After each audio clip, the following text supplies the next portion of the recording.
Hello and welcome back to Supposedly Fun. My name is Greg. I am here today to do one of my favorite videos of the year and also one of the most stressful, my Pulitzer Prize predictions for 2021. Why, you may ask, is this so stressful? Because unlike a lot of other major awards throughout the year, the Pulitzer Prize does not release a long list. They do not release a short list. So everything is guesswork. That makes it really difficult, especially when the Pulitzer has a history of rewarding something that you probably would not have expected. Think Less by Andrew Sean Greer. The classic example is Tinkers by Paul Harding, which most people had not even heard of when it won the Pulitzer Prize for fiction. The New York Times had even declined to review it because they had not heard of it. So there can be wildly left field winners, and because you don't know in advance what books to look toward, you can be completely taken by surprise. So please consider that. I've done this twice before, and thankfully both times the book that won was mentioned in my predictions video, so I feel pretty good about that. And last year I mentioned the winner in my video, but had kind of dismissed it and only mentioned the title because I felt obligated to, because it is so rare for someone to win 2 Pulitzers that I almost dismissed Colson Whitehead completely. Thankfully, I did have it in there. So here's what I'm going to link down below. What I've found is that there is usually something of a corollary between the Pulitzer Prize winner and the ALA notable titles. The ALA has a pretty good track record for including the ultimate Pulitzer Prize winner in their list of notable titles, so it's a pretty good thing to look at. I also found a site that does Pulitzer Prize predictions every year. I will link it down below because I'm going to reference it a couple of times as we go through. I'm also going to put my prediction video from last year down below and my reaction to the winner from last year down below as well. And I should point out that I'm only going to be talking about the Pulitzer Prize for fiction. I am not going to try to predict any of the other categories. That's a little bit outside my area of expertise. So we're only talking about the fiction category. If you're unfamiliar with how the Pulitzer Prize works, basically a jury is created, usually 3 members, and they judge all of the works that are submitted for a Pulitzer Prize in the calendar year.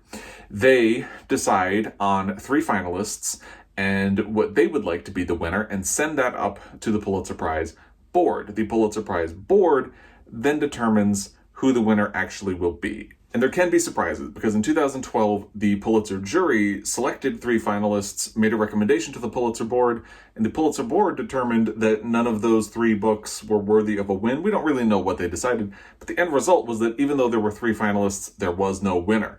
In 1985, the Pulitzer jury recommended Continental Drift for the win by Russell Banks, and ultimately, the Pulitzer Board determined that one of the other finalists, Lonesome Dove by Larry McMurtry, should win instead. So it's a really weird process, and that also makes it unpredictable because the jury rotates. I tried to find who the jury is for this year, and I cannot find it online.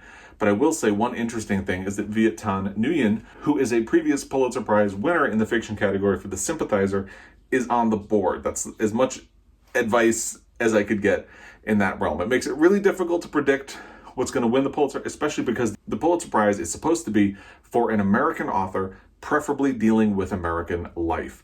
And how that is interpreted changes every year because the jury changes every year, the board changes, it's all in flux.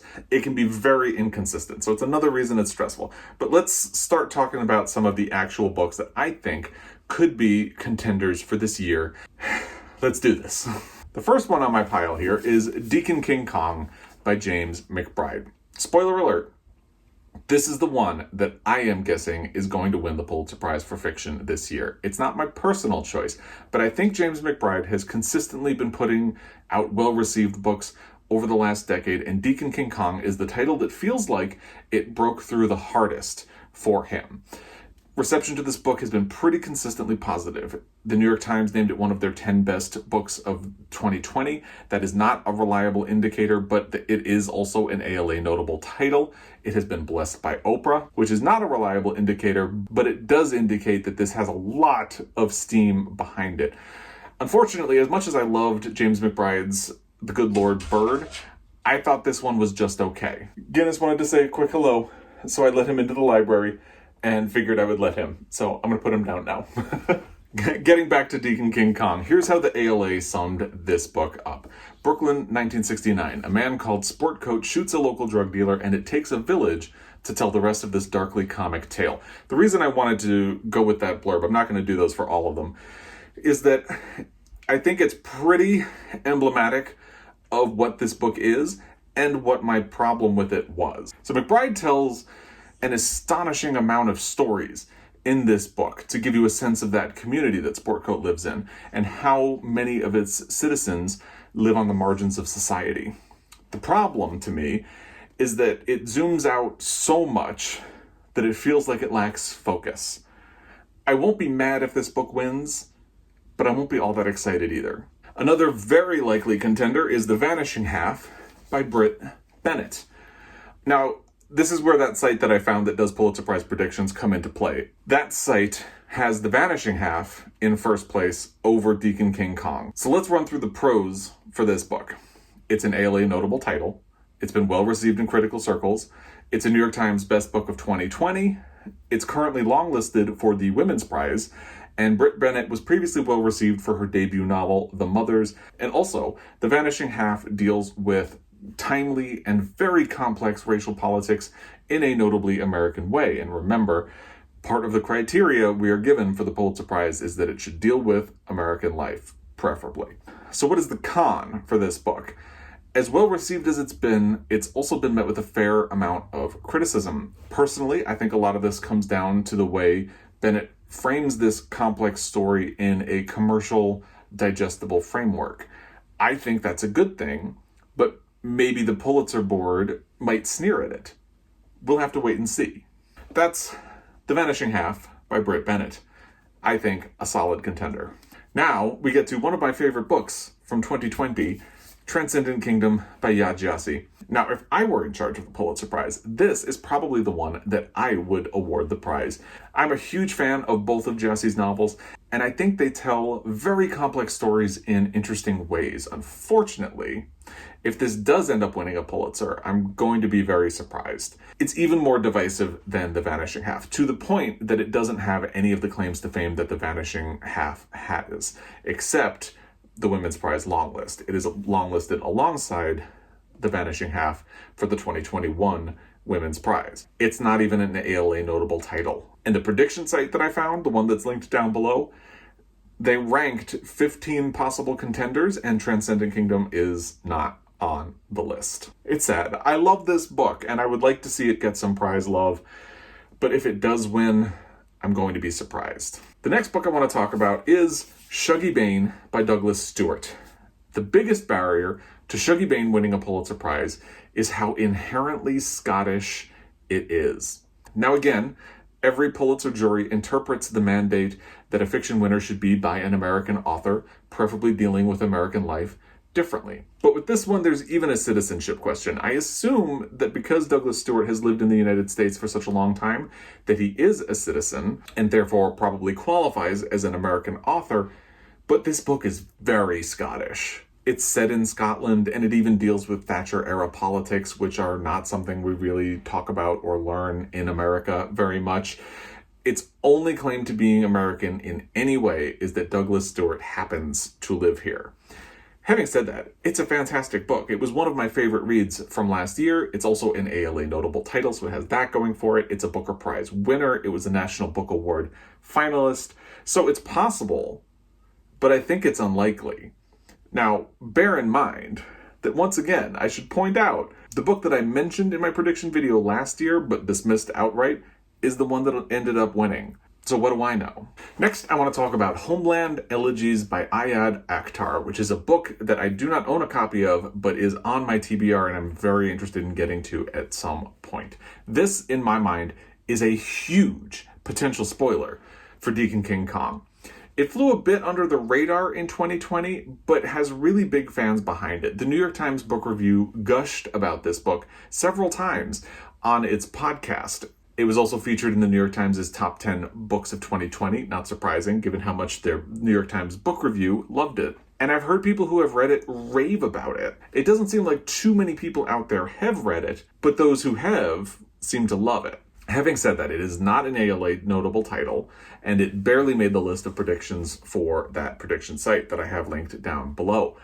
It is ranked 14th out of 15 books. Still, I think it has really decent odds for an upset. Again, remember, the Pulitzer Prize can be very shocking on the day that it's announced, so I think this seems like a contender. Next, we should talk about Leave the World Behind by Rumaan Alam. I'm not a big fan of this book, but I can see why it registered so well with a lot of people in 2020, especially because 2020 was a really bizarre, stressful year. It's about two couples and two teenagers belonging to one of those couples, isolated from society when a mysterious disruption occurs. Unable to go online and find out what's happening, this little group of people finds themselves adrift in a world that has become unmoored. It's uncomfortable, and it's about uncertainty, and it's also about ownership and race, because one of those couples is white and they are renting an Airbnb from the other couple who is black.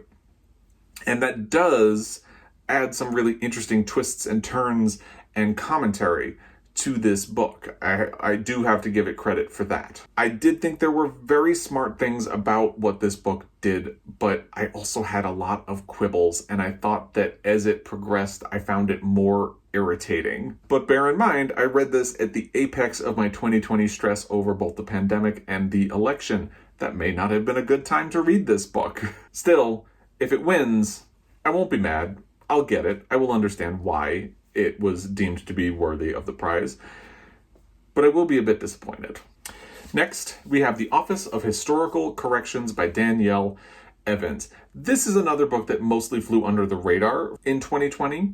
I almost wouldn't even believe that it's eligible for last year, but it was released last year, and it made the cut for the ALA notable titles list for 2020. It's described as a novella and stories that all deal with race and black womanhood. People who have read this that I know seem to love it. So maybe if the jury for this year's prize is among those people, it will have a chance. There have certainly been Pulitzer Prize winners with a low profile before. Again, Tinkers is the classic example, and this has a way higher profile than Tinkers did before it won. Next, let's talk about A Children's Bible by Lydia Millett. I was underwhelmed by the plot description of this book when it made the National Book Award's long list, and then again when it made the short list for the National Book Award. But from there, it did make an appearance on several year-end bests lists, although not the ALA. If the Pulitzer jury is into parables about climate change conveyed through retellings of the Bible, they will love this book. And they did recently go for Richard Powers' The Overstory, which is a heavily environmental novel, although I would point out that The Overstory feels sturdier and, well, less gimmicky. We'll find out. I haven't read it, so I feel a little unqualified talking about it. It's a contender. I don't know how serious of one it is. Now we get to The Night Watchman by Louise Erdrich. Louise Erdrich is someone who is definitely known to the Pulitzer Board, having been a finalist in 2009 for the fantastic novel A Plague of Doves.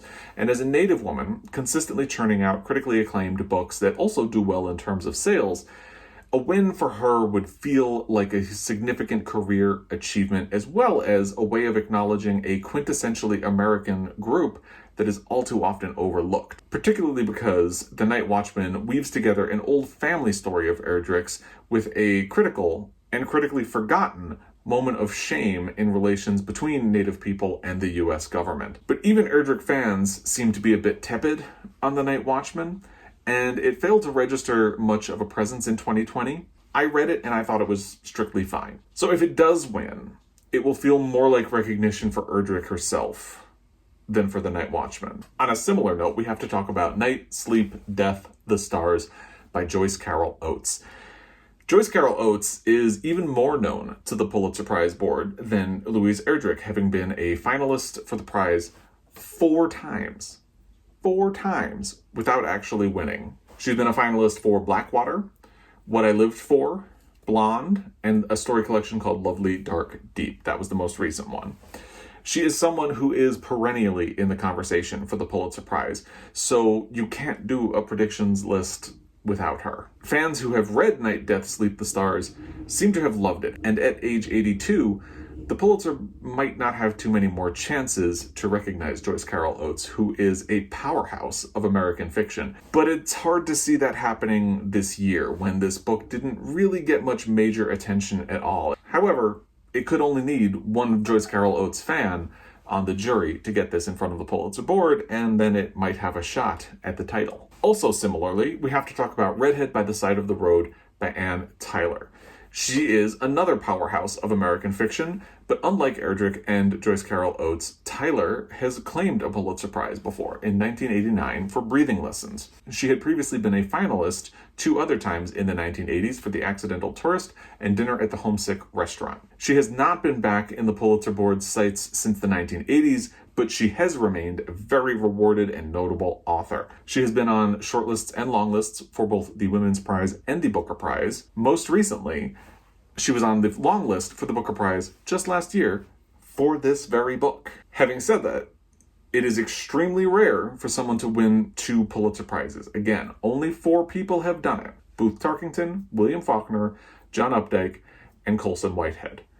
The only thing that could go in Anne Tyler's favor is that one of those 4 happened only last year, and that was Colson Whitehead. Still, even without the hurdle of 2-time prize winners being rare for the Pulitzer, Redhead feels like a long shot. But again, long shots have a way of winning Pulitzers. Now we get to Interior Chinatown by Charles Yu. Speaking of long shots, Interior Chinatown feels like a classic underdog story at the Pulitzers. Its only real claim to fame is that it seized the National Book Award away from Shuggy Bane, Leave the World Behind, The Secret Lives of Church Ladies, and The Children's Bible. It's far and away the quirkiest book on this list that I'm making, and it's also probably the most comedic from what I've heard about it. The Pulitzer Board can love innovative approaches to storytelling. Think about when Jennifer Egan's A Visit from the Goon Squad and its chapter that was told in PowerPoint won over Jonathan Franzen's Freedom, which many people had predicted would win the Pulitzer that year. Interior Chinatown is written in the format of a screenplay, and a lot of people who have enjoyed this book point to that as one of its chief assets. And the Pulitzer Board can also love slyly comedic takes on serious issues. Think about how Andrew Sean Greer recently surprised everyone by winning a Pulitzer Prize for his novel Less, which is a comedic novel about a gay man fighting aging and loneliness. And given that the serious subject matter of Interior Chinatown is racism against Asians in America, it could not feel more topical. It's a classic underdog. And again, I don't know who the people on the jury are, but with Viet Thanh Nguyen on the board, it does feel like if this book can get in front of him, it could be a serious contender. Then there's If I Had Two Wings by Randall Keenan. I'm going to be honest with you. If Randall Keenan hadn't unexpectedly died in August of 2020, I'm not sure this book would be seen as quite the contender a lot of people consider it to be. When it made the long list for the National Book Award not long after Randall Keenan died, a lot of people thought that he was at least a shoo-in for the shortlist, simply to honor someone who had just recently passed away. That did not pan out. If I Had Two Wings also failed to materialize in a lot of other key conversations throughout the end of 2020. Still, his blend of magical realism and Southern storytelling has fans out there, and if one of them lands on the jury, we could have a winner. We're almost to the end. Now let's talk about Memorial by Brian Washington. Brian Washington blazed onto the literary scene with a 1-2 punch from a story collection called Lot, which I was not really a fan of, followed quickly by this novel, which I do want to read. I have a copy of it. Memorial missed a lot of the major conversations throughout 2020 and did not make the cut for any of the major prizes, but it still feels like a contender. The Pulitzer Board sometimes likes to anoint new talent, and Washington would certainly fit that bill. But I've also heard mixed to negative reviews of Memorial, so we'll see. As many people like it, there seem to be people who are indifferent to it or who actively dislike it. And then there's a book I had not heard of, Run Me to Earth by Paul Yoon. Not only had I not heard of the book, I was completely unfamiliar with Paul Yoon until I started researching this list. And now I desperately want to catch up on his work. This one in particular. Here's the summary of this book from the ALA, which included it in its notable list of titles for 2020. In this cinematic tale, 3 orphans from 1960s Laos do what is necessary to survive the chaos of war and its aftermath. It's not a story collection. It seems more like interlocked stories that come together to form a full narrative, and it sounds fantastic. The cover is also pretty. Particularly in a year when Viet Thanh Nguyen is on the Pulitzer Board, this feels like it could be a spoiler, but the jury would have to recognize it first and put it in front of Nguyen, and that could be the fly in the ointment. There's also the fact that it's set in Laos, as I mentioned, but again, the definition of an American author telling an American story has been very widely interpreted over the years, so there's just no way of knowing if that's a mark against Run Me to Earth or not. There's also Luster by Raven Leilani. I think this could be an interesting contender, but there are a lot of people who really don't like this book, and I think that makes it a long shot for this. I still feel like I need to mention it. And there's Real Life by Brandon Taylor. This was on the shortlist for the Booker Prize last year. A lot of people like it, but a lot of people have also not liked it. So it kind of falls into the same gray area as Luster.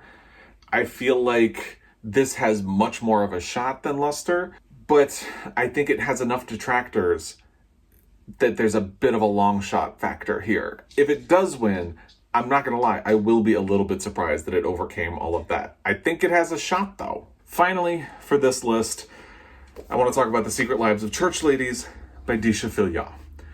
This is not an ALA notable title. It's not listed on that prediction site that I have linked down below. Its only real claim to fame is that it made the National Book Awards shortlist for fiction in 2020. I just want to include it on this list because I love it and I want good things for it. So maybe it doesn't have a shot, but let this be your reminder to check out this short story collection if you have not already. It's really good. And ultimately, I think we can all agree that if American Dirt wins, we're gonna riot. So that's my list. Hopefully, the winner will be somewhere in here or in one of the ones that I don't actually have a physical copy of. We'll find out. So I mentioned my prediction already, so it's going to come as no surprise when I tell you here at the very end that my prediction for the Pulitzer Prize for 2020 is Deacon King Kong by James McBride. I think this book has a lot of people who love it. I think he has really done a lot to make a name for himself in the literary community, and it would not be surprising at all if the Pulitzer Board decides that they want to recognize that. But there are some potential spoilers, and I want to take a moment for those. I think Homeland Elegies by Ayad Akhtar is a serious potential spoiler, and it's something I really want to read. I've been trying to keep an eye out for a copy of it for a while. I think my name is on a hold list for the audio, and I'm really looking forward to that. There's also The Vanishing Half by Brit Bennett. Again, that Pulitzer Prize prediction site that I found, and which is linked down below. They think The Vanishing Half will be the one to win. I think the hurdle to it is the fact that there is mixed response to this book, but it could still easily win. I think Run Me to Earth stands a really serious shot of winning, and so does Interior Chinatown by Charles Yu. But we'll find out. The winners and the finalists for the Pulitzer Prizes for 2021 will be announced on April 19th. Again, they don't announce finalists in advance, so that is when we will find out the winner and the finalists for fiction and for all of the other categories. I would really love to hear what you think might win the Pulitzer Prize for fiction. If you have predictions in the other categories too, I would love to hear those. If you think I'm crazy for including any of these books, let me know. If you just want to say Justice for Transcendent Kingdom, let me know. If you think I'm unfairly discounting Shuggy Bane because it's very Scottish, if you're a big fan of Leave the World Behind and think I have unduly slandered it, you know what to do. The comment section's down there. Let's have a conversation. I'm really excited to find out what wins. I am every year. And we'll see. Maybe it's something I've already read. Maybe it's something I will need to read as part of my Pulitzer Prize project. We'll find out. All will be told on April 19th. So, as always, thank you for your time. It is very, very, very much appreciated, especially if you subscribe and follow along with whatever it is I do here. If you don't, and this is the first time you've watched one of my videos, I hope you enjoy this enough to hit subscribe and follow along on whatever it is I do here. As always, I will be back. Until next time, happy reading.